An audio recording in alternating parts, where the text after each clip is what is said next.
د سرحدي ځواکونو عمومي رئیس مولوي حزب الله افغان او د ننګرهار امنيه قومندان مولوي محب الله حماس تورخم فرضي کرښه کې له امنیتي پوسټو او د کډوالو له کم څخه لیدنه وکړه. د سرحدي ځواکونو ویان عبد الله فاروقي وویل د یاد سفر پر مهال مسولینو د تورخم له کمیسارۍ د فرضي کرښې له پوسټو د هغوی د خدماتونو د تجهیزاتو وضعیت او د دندو تر سره کولو څرنګوالی وڅېړه. فاروقي وایي د سرحدي ځواکونو لوی رئیس مولوي حزب الله افغان او د ننګرهار امنيه قومندان مولوي محب الله حماس د امنیتي ځواکونو نستړي کېدونکي خدمتونه وستایل او ویل د هیواد د عزت نظم او ثبات ساتنه د هر پولیس ایمانی او ملي مسولیت دی. هر څوک چې په صداقت او اخلاص سره دنده تر سره کوي د خپل ولس د ویاړ دروازې خوندي ساتي.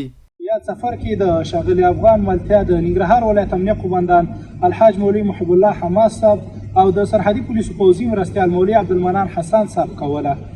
شاغلي افغان د یاد سفر په ترڅ کې په فرضي کرښه کې د سرحدي پولیسو پوسټو او کمیسارۍ چیک او کنټرول ترڅنګ مهاجرینو ته ښه راغلاست وویل. فاروقي وایي د دغه سفر په ترڅ کې دواړو مسولینو د تورخم د مهاجرینو له موقتي استوګنځایونو او د ثبت مرکزي دفترونو څخه هم لیدنه وکړه او مسولینو ته د مهاجرینو مشکلاتو ته رسیدګۍ په شکل لازم هدایت ورکړ. د یادونې وړ ده چې تېره ورځ د تورخم دروازه د پاکستاني لوري له طرف نه صرف د مهاجرینو پر مخ پرانیستل شوې ده. په پای کې دواړو مشرانو د پولیسو ټولو منصوبینو د ستاینې ترڅنګ د لا ښه نظم ګډ کار او د دندو د دقیق اجرا سپارښتنې وکړې او ټینګار وکړ چې د نظام ساتنه یوازې یوه دنده نه بلکې د ایمان، وجدان او ملي غیرت وجیبه ده.